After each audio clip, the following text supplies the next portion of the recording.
शारदीय नवरात्र में आपको यह संकेत साक्षात तभी मिलते हैं जब माँ आपके घर में पधार चुकी हो। माता स्वयं आपके ऊपर अपनी असीम कृपा बरसाने वाली हो और आपकी निर्धनता मिटाने आई हो और आपके संपूर्ण दुख दर्द कष्ट से मुक्ति देने आई हो। तभी ऐसे संकेत प्राप्त होते हैं जब आपके ऊपर नवदुर्गा की कृपा होती है तो यह संकेत मिलने शुरू हो जाते हैं। तो भक्तों, आप इन संकेतों की मदद से जान सकते हैं कि माँ दुर्गा आपके साथ में है या फिर नहीं है।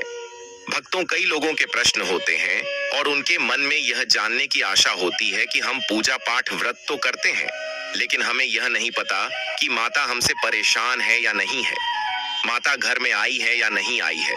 शास्त्रों में कहा गया है कि शारदीय नवरात्रि के दिनों में माता पूरे के पूरे 9 दिन के लिए अपने भक्तों के घर में पधारने के लिए पृथ्वी लोक पर आती है।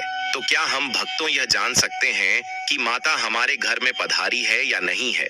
तो आज हम आपको इस छोटी सी प्यारी सी वीडियो में बताएंगे कि शारदीय नवरात्रि में माता अगर इन 9 संकेत में से कोई एक भी संकेत अगर आपको मिल जाता है तो आप समझ जाना माता रानी आपके घर में पधार चुकी हैं। स्वयं मानव दुर्गा आपके घर में वास कर रही है।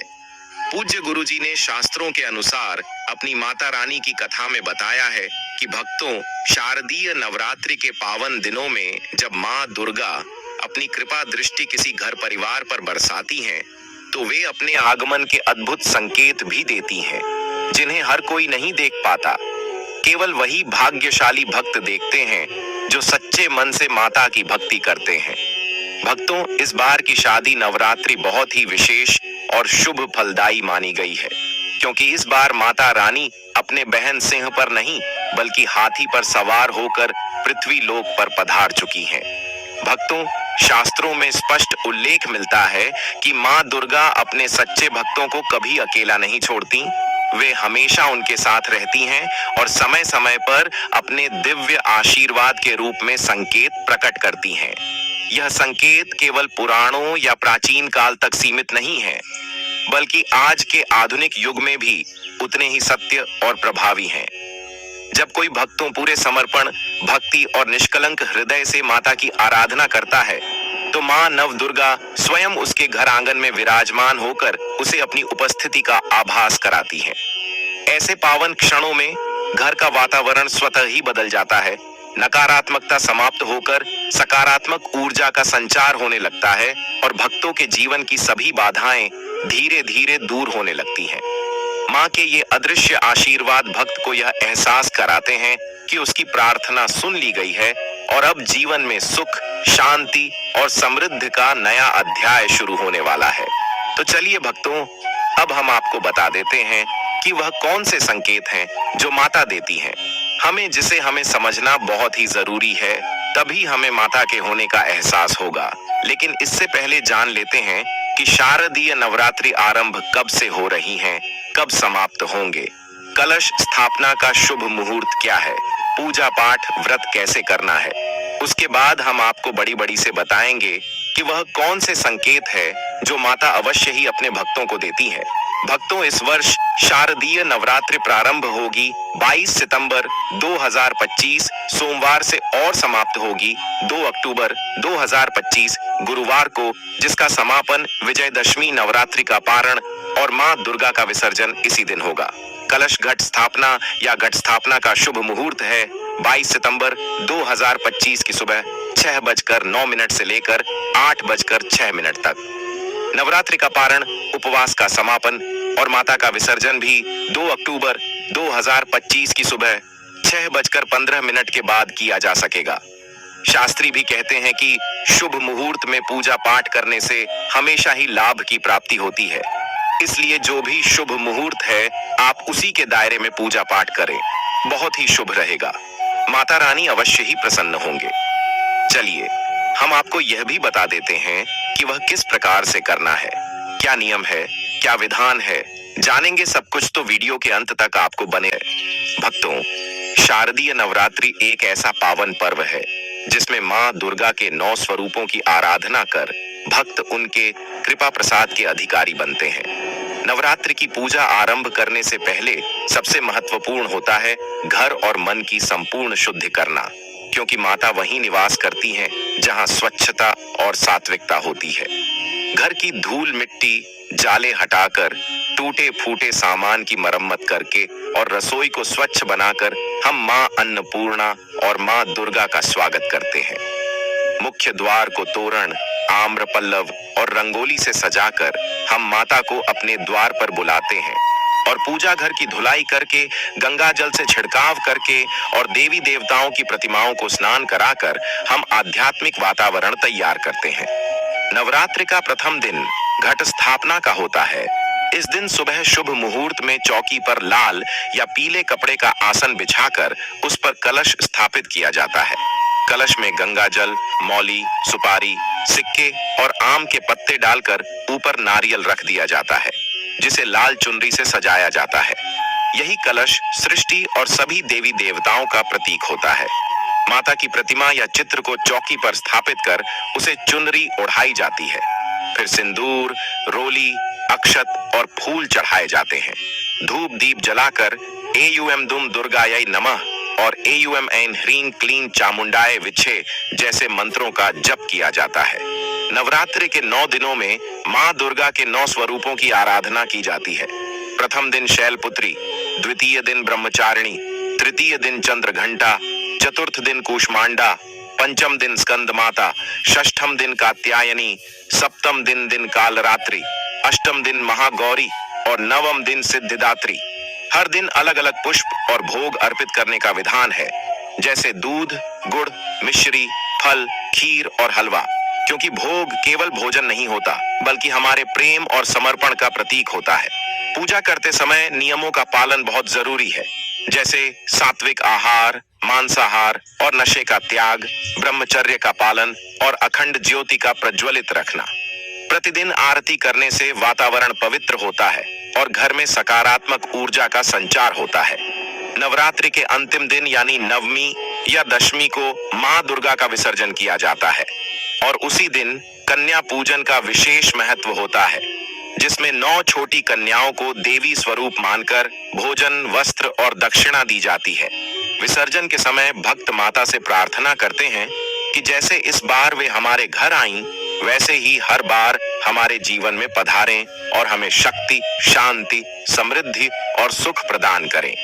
इस प्रकार यदि हम पूरे श्रद्धा और विधि विधान से नवरात्रि की पूजा करें तो निश्चित रूप से मां दुर्गा हमारे जीवन से दुख, दर्द, दरिद्रता और संकटों का अंत कर हमें शक्ति, वैभव और आशीर्वाद से भर देती है। भक्तों, नवरात्रि केवल मां दुर्गा की पूजा और साधना का पर्व ही नहीं है, बल्कि यह वह समय है जब हमें अपने आचरण और कर्मों पर भी विशेष ध्यान देना होता है। तो चलिए भक्तों, अब जान लेते हैं कि वह कौन से ऐसे संकेत हैं जो माता प्रत्येक भक्तों को देती तो है, पर कुछ भक्त ऐसे होते हैं जो इन्हें पहचान नहीं पाते हैं और यह संकेत उन्हें भक्तों को मिलते हैं जो माता को प्रसन्न कर लेते हैं।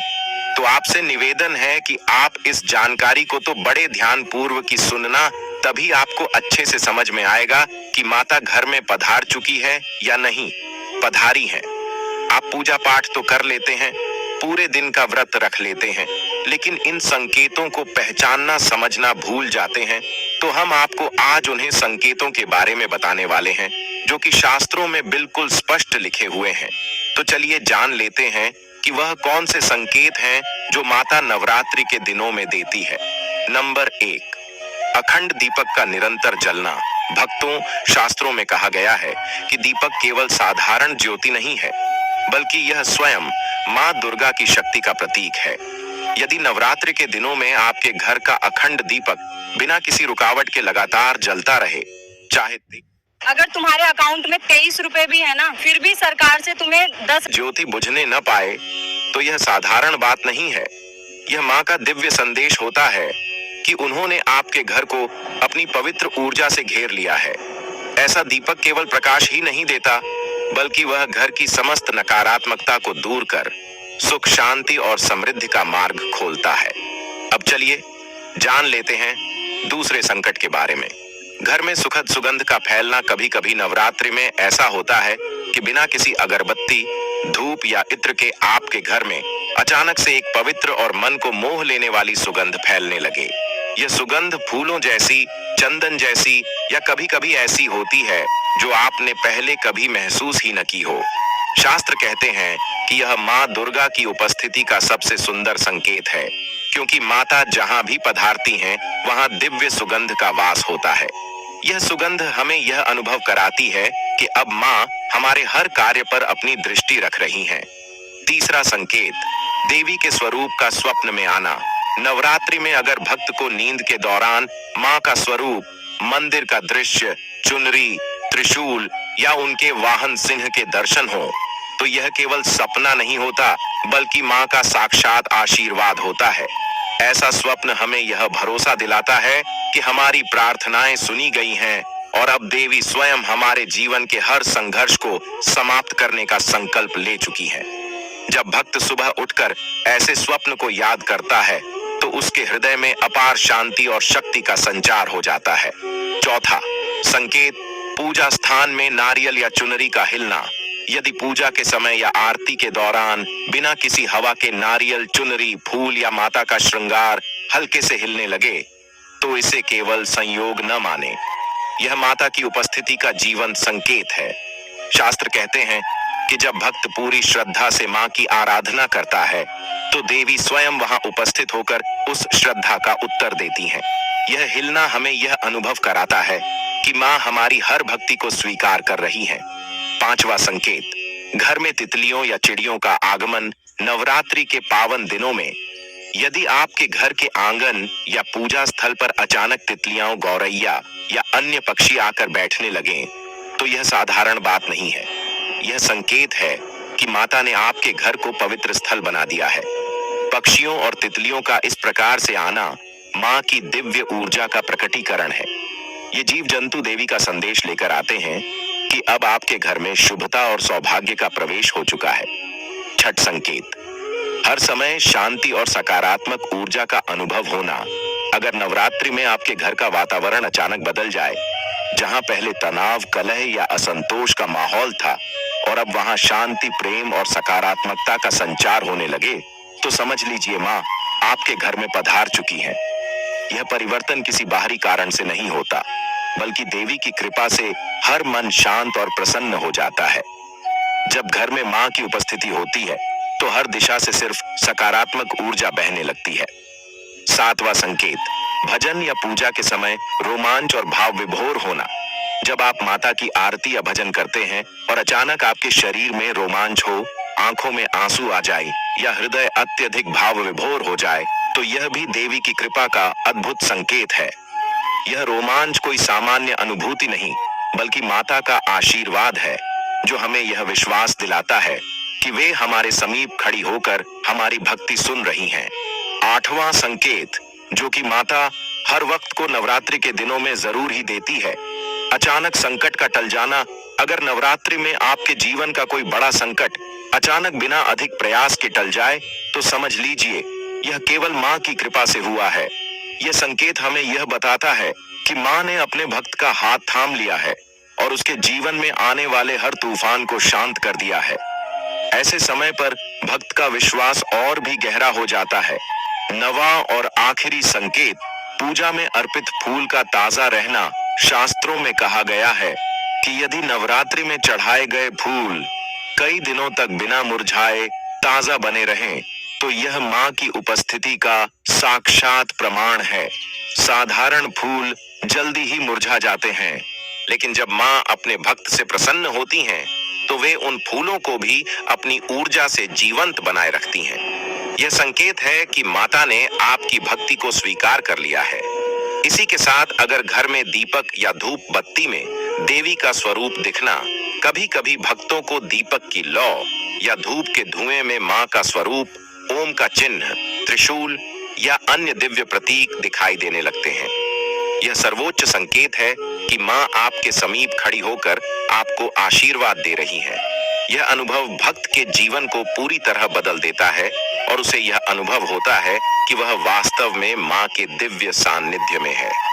भक्तों, अगर आपके जीवन में नवरात्रि के पावन दिनों में इनमें से कोई भी दिव्य संकेत प्रकट हो जाए, तो यह निश्चित मान लीजिए कि माँ आपके घर में विराजमान होकर आपकी हर मनोकामना पूर्ण करने वाली हैं भक्तों। यही वे दिव्य संकेत हैं जिन्हें मां दुर्गा अपने प्रत्येक सच्चे भक्त को अवश्य ही प्रदान करती हैं। लेकिन केवल वही भक्त इन्हें पहचान पाता है जिसका मन श्रद्धा और विश्वास से भरा होता है। शास्त्रों में कहा गया है कि जब कोई भक्त इन संकेतों को अनुभव कर लेता है तो समझ लीजिए कि अब माता न केवल उसके घर में पधार चुकी हैं, बल्कि उसकी हर प्रार्थना को सुन भी रही है। मां की उपस्थिति मात्र से ही घर में सुख शांति का वातावरण बन जाता है। सभी संकट अपने आप टल जाते हैं और जीवन की हर मनोकामना पूर्ण होने का मार्ग खुल जाता है। इसलिए यदि आप इन लक्षणों को अपने जीवन में देखें तो इसे संयोग न माने, बल्कि माता का आशीर्वाद समझकर हृदय से धन्यवाद करें, क्योंकि यह वही क्षण होते हैं जब मां स्वयं आपके जीवन की बागडोर अपने हाथ में ले लेती हैं और आपको समृद्धि, सुख और सफलता की ओर अग्रसर करती हैं। शारदीय नवरात्रि पर वह ऐसी कौन सी चीज है जो घर में कभी नहीं बननी चाहिए, नहीं तो पूरा घर बर्बाद हो जाएगा। किसी भी व्यक्ति को ऐसा खाना नहीं खाना चाहिए। ऐसा खाना घर में बनने पर माता रानी घर का त्याग कर देती है और घर में बात नहीं करती, घर की दहलीज से ही वापस लौट जाती है और मां दुर्गा क्रोधित हो जाती हैं। शास्त्रों के अनुसार शारदीय नवरात्रि पर क्या नहीं खाना चाहिए दोस्तों? लहसुन प्याज का खाना कभी भी हमें शारदीय नवरात्रि के दिन नहीं खाना चाहिए, क्योंकि इस दिन माता के 9 रूपों की पूजा का विधान है और इस बार की शारदीय नवरात्रि के दिन कुल 52 तरीके के शुभ मांगलिक योग बन रहे हैं। इसलिए दोस्तों, प्याज का खाना खाता है उसके घर में हमेशा राहु केतु का वास हो जाता है। भगवान शनि भी नाराज हो जाते हैं और अगर घर में राहु केतु का वास हो जाएगा तो वहां पर माता की कृपा कभी नहीं बरसेगी। साथ ही साथ शारदीय नवरात्रि के दिन आपको चावल भी नहीं खाना चाहिए। तो आप साबूदाने की खीर अथवा मखाने की खीर माता रानी को अर्पित करें और यह बात आपको हमेशा ध्यान में रखनी चाहिए। आप बाकी दिनों में चावल या लहसुन प्याज खा सकते हैं। शारदीय नवरात्रि पर लहसुन प्याज का खाना कोई भी मत खाना। छोटे छोटे बच्चे या गलतियां अक्सर कर देते हैं। अक्सर बाजार से डिब्बा बंद खाना खा लेते हैं या कुरकुरे आदि खा लेते हैं जिनमें लहसुन प्याज होता है। इसलिए कम से कम शारदीय नवरात्रि के दिन चीजों से दूर रहे। क्योंकि दोस्तों, अगर आप ही सोचिए, आप खास तौर पर शारदीय नवरात्रि पर राहु केतु को अपने घर में बुलाएंगे या फिर माता रानी को, इसलिए अपने घर को बर्बाद जानबूझकर ना करें। शारदीय नवरात्रि के दोनों में मां दुर्गा की कृपा प्राप्त करने के लिए, उनका विशेष आशीर्वाद प्राप्त करने के लिए पीली चीज घर में इस दिन अवश्य बनानी चाहिए। जैसे कड़ी पकौड़ा, पीला हवा अवश्य बनानी चाहिए, क्योंकि इस दिन पीला रंग स्वर्ण माना गया है तथा सोने चांदी के समान माना गया है, जिसे हम पीतांबरी कहते हैं। इसलिए आप खुद भी इस दिन पीले वस्त्र धारण करें। इससे आपको मां दुर्गा का विशेष आशीर्वाद प्राप्त होगा। शारदीय नवरात्रि को हमें किसी से भी कर्ज नहीं लेना चाहिए। यदि हम शारदीय नवरात्रि के दिन ही किसी से कर्ज ले लेते हैं तो पूरे साल भर हमें कर्ज के तले डूबे रहता है। इसलिए शारदीय नवरात्रि का त्योहार आप कर्ज मुक्त होकर ही बनाएं। साथ ही शास्त्रों में यह उल्लेख है कि माता रानी उसी के घर में वास करती है जो सच्चे हृदय से माता रानी को बुलाता है। माता रानी मात्र एक मिश्री के टुकड़े से भी प्रसन्न हो जाती है। बस आपके मन में सच्ची श्रद्धा होनी चाहिए। भगवान भी कहते हैं कि कर्ज लेकर धार्मिक तीर्थ यात्रा, धार्मिक पूजा अनुष्ठान नहीं मानना चाहिए। इससे उल्टा जीवन में दोष उत्पन्न होते हैं। तो आपकी कोई भी मनोकामना हो, चाहे धन संबंधी हो, चाहे संतान से जुड़ी हो, आपकी हर एक मनोकामना माता रानी अवश्य ही पूर्ण कर देंगी। नवरात्रों के दोनों में आपको कौन सी गलतियां कभी नहीं करनी चाहिए? दोस्तों की शारदीय नवरात्रि के दिन यह 5 गलतियां कभी नहीं करनी चाहिए एवं इस दिन पति पत्नी को आपस में दूरी बनाकर रखनी चाहिए। लहसुन प्याज का खाना नहीं खाना चाहिए। सुहागिन महिलाओं को बाल नहीं धोने चाहिए, इसलिए एक दिन पहले ही अपने बालों को धो लें। तुलसी का पौधा, झाड़ू, सुहाग की सामग्री या नमक कभी भी किसी दूसरे व्यक्ति को नहीं देना चाहिए। इससे माता रानी नाराज हो जाती है। इस दिन बुजुर्गों के पैर छूने चाहिए। माता रानी स्वयं श्री स्वरूप है, इसलिए इस दिन स्त्री का अपमान नहीं करना चाहिए, क्योंकि स्त्री स्वयं माता का रूप मानी जाती है। किसी की बुराई नहीं करनी चाहिए। शारदीय नवरात्रि के शुभ दिन पर अगर कोई व्यक्ति आपके द्वार पर कुछ मांगने के लिए आए तो हो सकता है उसे व्यक्ति या कन्या के रूप में स्वयं शक्ति स्वरूपा माता लक्ष्मी हो, स्वयं माता शेरावाली को हो, क्योंकि इस दिन घर घर जाकर माता लक्ष्मी भ्रमण की करती है और उसी घर में वास बनती है जो सच्चे हृदय वाला हो, जो दूसरों का दुख समझता हो। माता लक्ष्मी साक्षात कन्या स्वरूप है, घर के दरवाजे पर भी आती है। उन्हें खाली हाथ न जाने दे। कन्याओं को मीठा अवश्य खिलाए। माता रानी को मीठा भोग अति प्रिय है, इसलिए इस दिन 9 कन्याओं को मीठा जरूर ही खिलाना चाहिए, जिससे माता बहुत अधिक प्रसन्न होती है। ऐसा कोई काम ना करें जिससे अपमान क्रोध का सामना करना पड़ेगा। उसे पर हमेशा मां दुर्गा की कृपा बरसेगी। माता रानी को लाल वस्तु से अधिक प्रेम है। धर्मशास्त्रों के अनुसार घर का कचरा इस दिन बाहर भूल कर भी ना फेंक, नहीं तो आप कंगाल हो जाएंगे। घर का कचरा अगले दिन बाहर देखना चाहिए, ठीक है ना।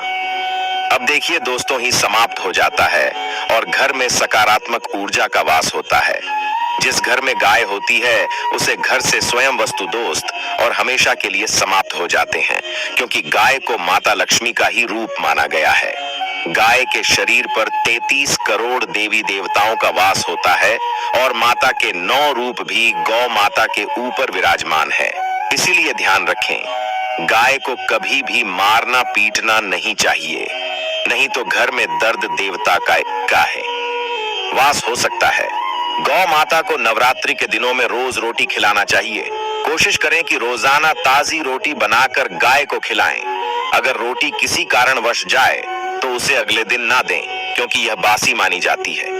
गाय को हमेशा ताजा और साफ खाना ही दे। इसके अलावा अगर घर में कोई फल या सब्जी सड़ जाए तो उसे गाय को देने से बच्चे घर की समृद्धि में कमी हो सकती है। गाय को खुश रखने के लिए आप आटे की 11 होशी की आओ से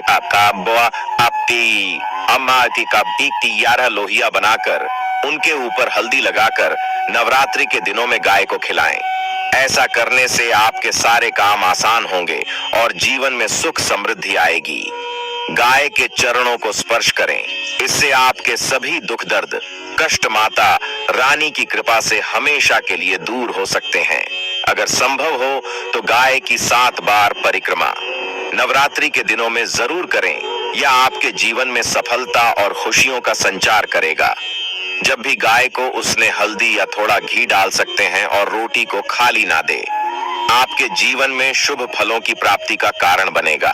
गाय को ताजा रोटी खिलाना अगर करना आपके जीवन में, अगर आप इस चैनल पर नए हैं तो चैनल को सब्सक्राइब करके वीडियो को एक लाइक जरूर करें, प्राप्ति होगी। इसलिए कमेंट में जरूर लिखें, जय माता दी, जय मां दुर्गा, जय जगदम्बा जानकारी। थोड़ी सी भी अच्छी लगी हो तो वीडियो को लाइक करें और चैनल पर नए तो चैनल को सब्सक्राइब जरूर ही कर लें, ताकि इसी प्रकार की और भी ज्ञानवर्धक जानकारी हम आपको सीधे नोटिफिकेशन के माध्यम से इस चैनल पर प्राप्त कर सकें। वीडियो के अंत तक बने रहने के लिए आप सभी का धन्यवाद। मिलते हैं नेक्स्ट वीडियो में, तब तक के लिए नमस्कार।